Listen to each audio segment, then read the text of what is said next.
And that opened up just this explosion of God in my life.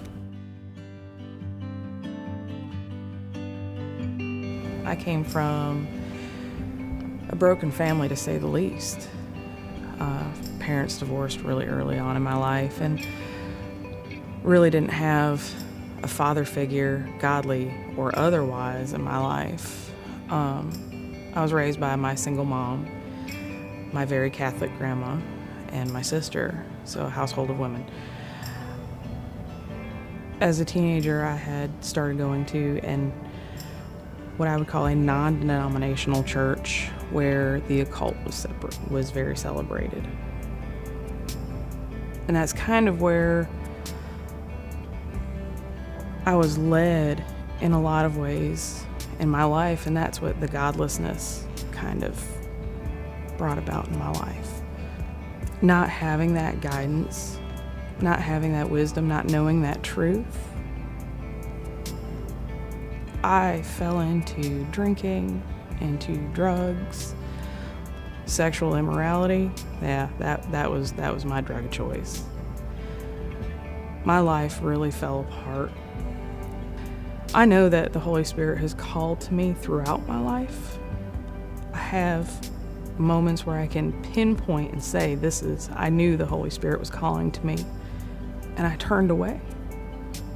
August of 2015, failed marriage, lots of failed relationships.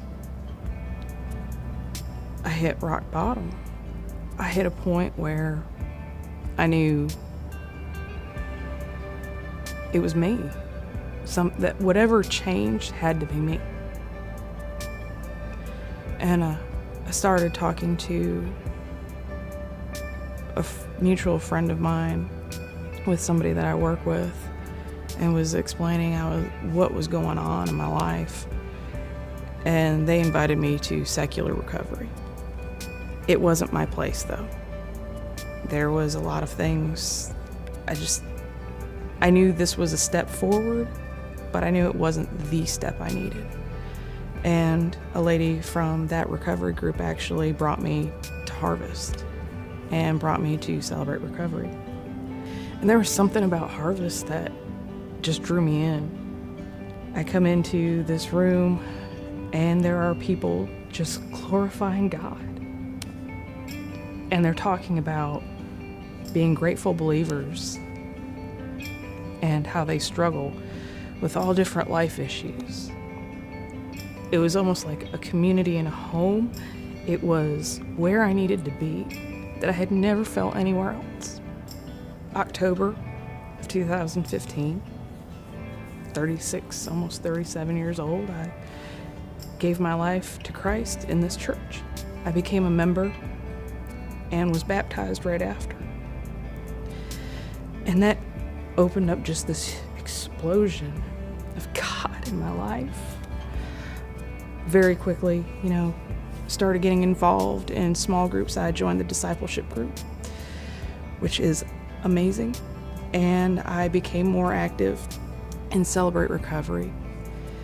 I am actually a group leader. I'm a small group leader for women who also struggle with love and relationship addiction and sexual addiction. And God has worked with me in that. And I became active every Sunday, checking coffee, handing out refreshments, smiling at people at the door. And it's amazing that the devil will use your greatest strength and make you think it's your greatest weakness. And for me, it was service. I had a servant's heart, but it was corrupted by selfishness.